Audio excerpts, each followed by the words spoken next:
What if Vegeta, not Goku, was the first to achieve true Ultra Ego? Now imagine a world where the Prince of Saiyans, fueled by his unparalleled pride and destructive will, unlocked this ultimate form before his rival Son Goku did. Now how would this shift the power balance in Dragon Ball? And do you think it would actually redefine their legendary dynamic, or would it reshape the entire Dragon Ball universe as we know it?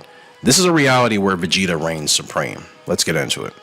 Training under Lord Beerus before Son Goku would have the opportunity to do so. And this is what would give Vegeta the advantage and the opportunity to actually surpass Goku in power and strength. Now, as I was talking about earlier, how would Beerus actually perceive Vegeta's changes in this way? And would he actually look at Vegeta as a legitimate successor for the God of Destruction role? We know in the anime and the manga has considered Vegeta for that God of Destruction role. I don't know really how Beerus thinks in regards to Vegeta and Goku. Ultimately, I think he would trust in Vegeta to get the job done with his new sense of confidence and whatnot, but we still don't know for sure.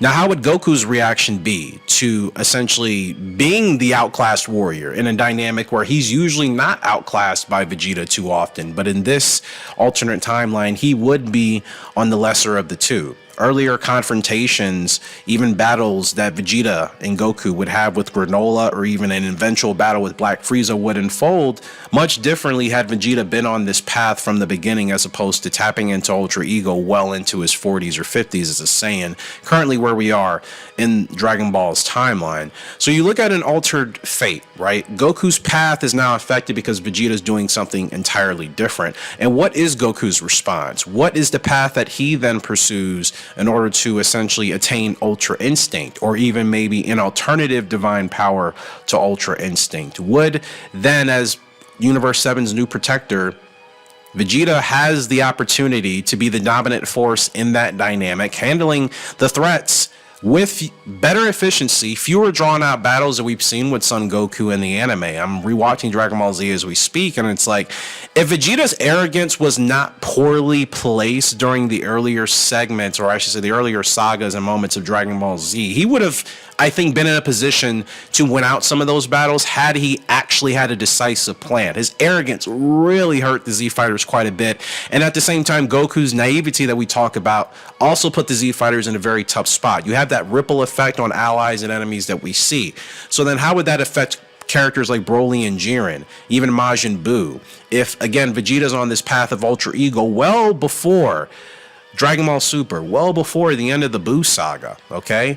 This is going to bring a burden of unrivaled power onto Vegeta, something I think he would be capable of doing, but his philosophical approach to it, how would he grapple the temptation of having pure destruction in one hand and knowing that on the other, he has a sense of responsibility being a successor to a God of Destruction? That's not a light thing that Vegeta would take in this context. If he's training directly under Lord Beerus, which we would presume is from what, the Saiyan saga and onwards, that's a long time, right? You look at his personal relationships as well, how his new heightened power and confidence might affect his relationship with Bulma and Trunks. He may turn into a Goku in that dynamic where they never see him.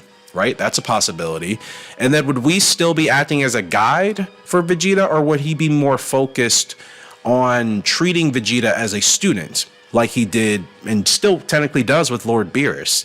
And this all culminates in my conclusion here in the future of the divinity that Vegeta would be undergoing. New transformations would obviously be about, and what comes after mastering Ultra Ego. Vegeta gets to that point, presumably where we saw it in the manga. And then is there something else he can combine onto it? His own version of a Kaioken technique. I've talked about wanting to see that in Vegeta for, gosh, years now. And I'm told I'm not the only one. Goku was able to learn Kaioken. Why can't Vegeta learn a similar technique? How does this dynamic affect his rivalry with Son Goku, with Goku pursuing Ultra Instinct in a completely different path compared to what we've seen in canon manga and anime content, and Vegeta, of course, going about Ultra Ego from the beginning of the Saiyan saga? I think at the end of the day, because Vegeta would have to grow with a sense of responsibility even bigger than what he's had, I think, in the canon content of Dragon Ball's universe, I think he would be a more efficient fighter. I think he would be a more efficient god of destruction, even potentially than Lord Beerus at some point, because Vegeta's not going to be wowed or distracted by minor or little things. He's going to be very business when it comes to deciding what lives, what stays, or what goes under his universe's control. So I think Vegeta taking Ultra Ego on from the Saiyan saga would have actually really put everything in Dragon Ball completely in a different spot. There would be still some similarities. You would still see some candle flickers of things that you remember from the canon content, but I still think the trajectory of how the sagas would play out, from the Saiyan saga to the Namek saga, instead of Goku going Super Saiyan, it's Vegeta, most likely, right? Just everything plays out so differently. I really would like to see something like that, where Vegeta can actually be the focus because Goku is doing something else elsewhere. And it feels like the last time Vegeta really had that time was the Buu saga, arguably, right?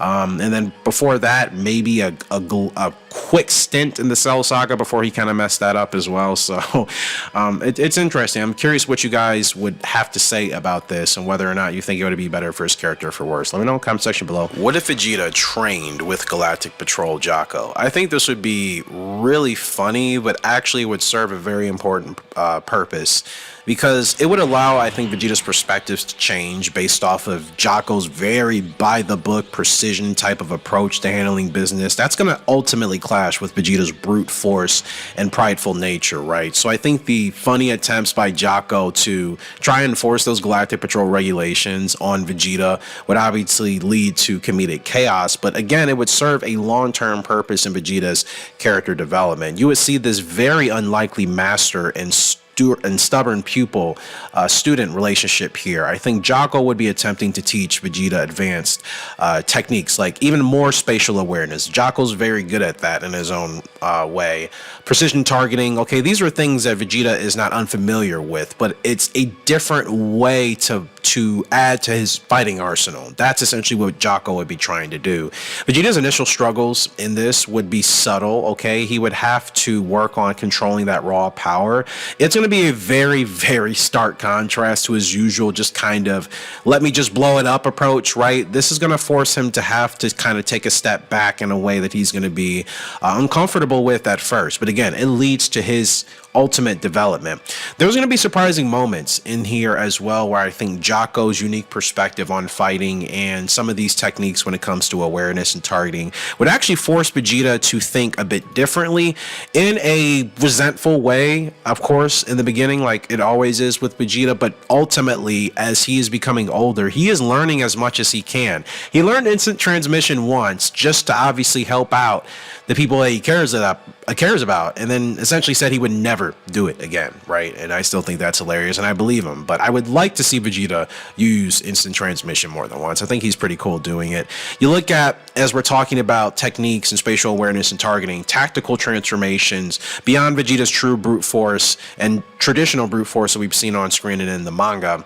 Jocko's training is more about stealth and intel gathering, right? Jocko's not just go in there and blow it up like Vegeta. He's not just go in there and just fire off. Jocko likes to read the situation to understand what he's really dealing with. I think Vegeta subtly having to watch that and be alongside Jocko on their patrols would, in some way, put Vegeta in a spot where I think he's more or less doing that to an extent now, depending on how far you think he's come with that. For example, when Broly and Paragus arrived during the Dragon Ball Super Broly movie, Vegeta could have essentially went at Broly first. He's just like, I don't recognize these two. Who are they?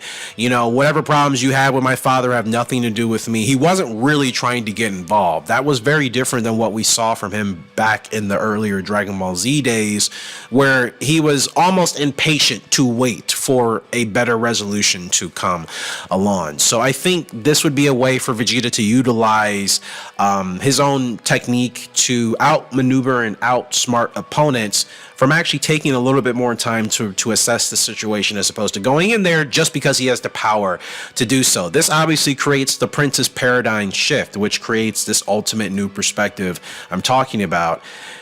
he's going to eventually have respect for Jocko, like he essentially has for any mentor, anyone that's trained him, anyone that's taught him something. He may not say it outright, but there's a clear level of subtle respect that Vegeta can have for anyone that can allow him to learn something, to increase his power, to gain strength, whatever it is, right? And Jocko's unconventional fighting skills and his deeper understanding, I think, of tactical combat in a way will actually help Vegeta develop even better as a martial artist himself. And the implications of this is that Vegeta will begin learning, most importantly, what I've been talking about: number one, restraint, and number two, humility, even if it's only in very small micro doses over years of his training and his time in the Galactic Patrol with Jocko. So yes, it looks like a very unlikely partnership on screen or in the manga or on a page, but I think it would actually give Vegeta a better outlook on strength that would help him potentially be stronger than what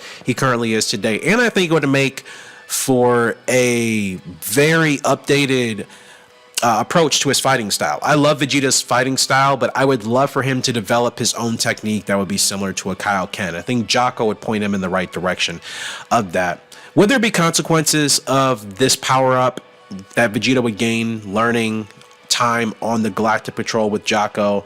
Depends on who you ask. Obviously, there's always the butterfly effect that essentially is in motion 24/7 in the Dragon Ball multiverse. Yes, Vegeta going down this path would open up something else, maybe a different adversary, a different villain that he would have to come across at some point that would really test his limits in a way he has never dealt with in the canon manga or the canon anime that we've seen. I think those ideas can be anything you and I can think of, but I think that's the alternate timeline you would see if Vegeta actually sticks to this path of learning as much as he can from Jocko, which again I think would ultimately benefit him long term, than just be a short term, oh, this was funny, this was comedic, this was a slice of life thing. No, I think Jocko would actually, in such a strange way, elevate a part of Vegeta's fighting game to a level that would make him even harder for adversaries to fight. Hence why the villains would have to be stronger and have weird quirks that he would have to struggle against. What if Vegeta wasn't legendary Super Saiyan instead of Broly and or Son Goku? We have to obviously look at, number one, his pre-Earth ambitions of ruthlessness may have not existed had he had other plans or priorities as opposed to going to Earth. This is a Vegeta that's a legendary Super Saiyan. He no longer has to come to Earth to look for Raditz or to look for the Dragon Balls or anything like that. He has a completely different purpose. And speaking of different purpose, one thing that would be redefined, obviously, is his rivalry with Goku. Goku's role is not going to be that of a typical rival for strength. I think it would serve more as a constant reminder of Vegeta's quote-unquote chosen path, that Goku would pop up, not the relationship that they've developed in the canon content that we've seen in the manga and the anime. I think it would be vastly different, and I think that would shift their dynamic from pure power to really a validation of Vegeta's destiny as a legendary Super Saiyan. Goku would have a way more supportive role, in my opinion, in this universe, in this timeline. Would Vegeta still, again, seek out immortality or other things? I don't think he necessarily would if he had the power of the legendary Super Saiyan. Imagine Broly's power on a modern day Vegeta with what he knows. I don't think he would need to seek out immortality. You can let me know if you agree or disagree with me. And his path to this self-mastery, it would lead to a very twisted Saiyan saga, Buu saga, Namek saga, Android saga. We don't even know which of those would have stayed consistently the same, or if maybe two of those arcs would have happened completely different. We look at a lot of the future Trunks timeline, alternates, and that can get confusing for some people, so I'm not going to go into all of that. But just imagine alternate timelines where Vegeta, being the legendary Super Saiyan, changes the events of Namek. What if he doesn't go to Namek? What if he goes to another planet in Universe 7? What if perhaps we take this out of Universe 7 and we get introduced earlier to the Dragon Ball multiverse, and perhaps he goes to Universe 6? I mean, this completely redefines his legacy and his family, because does he meet Bulma? Does he still have Trunks with Bulma? Or is Trunks his son from someone else in the show? Chi-Chi, Android 18, a different character. We don't know. You guys could be a better judge on that. But I don't even know if he would have to get to the point of needing Babidi for Majin Vegeta to happen. Again, he has legendary Super Saiyan power. Whether or not he has full control of that from the Saiyan saga, or whether you wait later on in this timeline, that's up to you. But I don't think he needs the things that we've seen him grasp to or had to attain in the manga and the anime that we have all witnessed and watched today. I think a legendary Vegeta is completely different. Look at Broly's story now that he is canon with what Akira Toriyama rewritten for his character. He was banished off of planet Vegeta in one of the furthest parts of the cosmos on an inhospitable world for most of his life. Like, that is a completely different timeline of Broly's existence as a legendary Super Saiyan compared to what I think Vegeta would have to go through, being that he would most likely still be in some sort of role. If planet Vegeta is destroyed, you could say, okay, well, there's no planet for him to rule over. He goes somewhere else. Maybe he goes to Universe 6's planet Sadala. Maybe he takes over as Earth's new king if he decides that the Earthlings are too soft and subordinate to oppose him. Maybe he takes on that role. Again, I think there's so many timelines that he could have. It depends on what you see for his character as a legendary Super Saiyan. Do you see him being Broly, a character that goes through traumatic loss and traumatic abuse throughout most of his life, and that shaping how he becomes a legendary Super Saiyan? Do you see him just following in the footsteps of his father, going through the traditional role of his lineage and attaining it that way? Do we see a hybrid of the two, where maybe it's a little bit of trauma, it's a bit of something with, you know, having a longer living experience with his father, King Vegeta? You know what I mean? I think that's the cool thing about him being the legendary Super Saiyan, but also essentially the burden. Like I said, I think he would have way more on his shoulders than Broly does currently, and or Son Goku would ever have on his shoulders in a timeline. So, gosh, this is something that could turn into a short story here on this channel, because I think we could go a couple of different timelines. So depending on how this does, let me know if you guys would like to see me turn that into a what if. We can go down the path of, again, him being closely connected still to his father, King Vegeta. We can go down the other path of him having a upbringing similar to Broly. I may go ahead and decide to do a hybrid, but if you guys would prefer to see one or the other, please let me know that in the comment section below. So yeah, what do you think? Vegeta as a legendary Super Saiyan, would it be traumatic? Would it be filled with confidence, arrogance? Would it be loss? Would it be strictly about the lineage? Would it be all pride? So many different ways it could go. So this probably will not be the last time I'm talking about this, but what if Vegeta fought a perfected Cell? I think this would go one or two ways, where Vegeta's pride could kind of be a double-edged sword, because we would have to explore the state of his mind in this hypothetical scenario where Cell is obviously his strongest. Does Vegeta get desperate, looking for another transformation somehow out of thin air? Does it actually push him to, you know, transform into something else? Could Super Saiyan 3 have happened even sooner?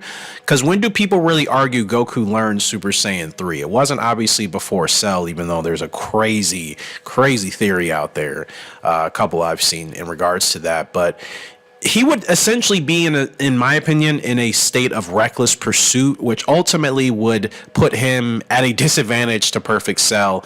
On the counter side and the flip side to that, if he's able to use that reckless abandonment to actually tap into something that he even doesn't understand what he's activated at the point in time, kind of like when Goku is like, yeah, I don't really know how I did that, it just happened, I couldn't do it again even if I wanted. That's something that could have happened in one of his fights with Perfected Cell. How much power could Vegeta have attained if he was able to push beyond Super Saiyan 2 during a fight with Perfect Cell had the opportunity arose? I think if you're a diehard Vegeta fan, I always kind of see the thing of, oh, he could have maybe tapped into Super Saiyan 3 or just the highest ascended version of Super Saiyan 2. But what if he taps into something completely different? Let's talk about a timeline where he fights a Perfect Cell, but it's not by attaining the means of Super Saiyan as his transformation. What if he goes the route of Ultimate Gohan, where he gets his potential unlocked by the Elder Kai. I think that would be something interesting. Of course, this happens well into the Buu arc, but let's say this happens actually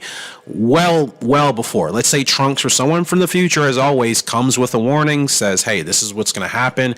The only way we have a chance is if Father, in this case his dad Vegeta, attains this level, this new level of power that's not Super Saiyan related power. This is an alternate timeline we're talking about. I think we could see a ultimate Vegeta show up, or whatever we're going to call this version of Vegeta, be poised and deal with Cell pretty quickly. Now, that's just a common thing that would be the result of achieving such potential unlocked by the Elder Kai. We saw what it did for Gohan in the Buu saga, and if you obviously date that 7 years earlier, yeah, I think that makes it a pretty clear-cut case for Vegeta to defeat a perfect Cell. But what if Super Saiyan is the only way? I think an ascended Super Saiyan 2 would have been the max of his limit anyways, unless you think he would have been doing some sort of specific training that would have allowed him to attain Super Saiyan 3, which from our knowledge in the hyperbolic time chamber, there wasn't any way Vegeta could have attained Super Saiyan 3. Goku, again, it depends on who you ask. There are some people entertaining the idea that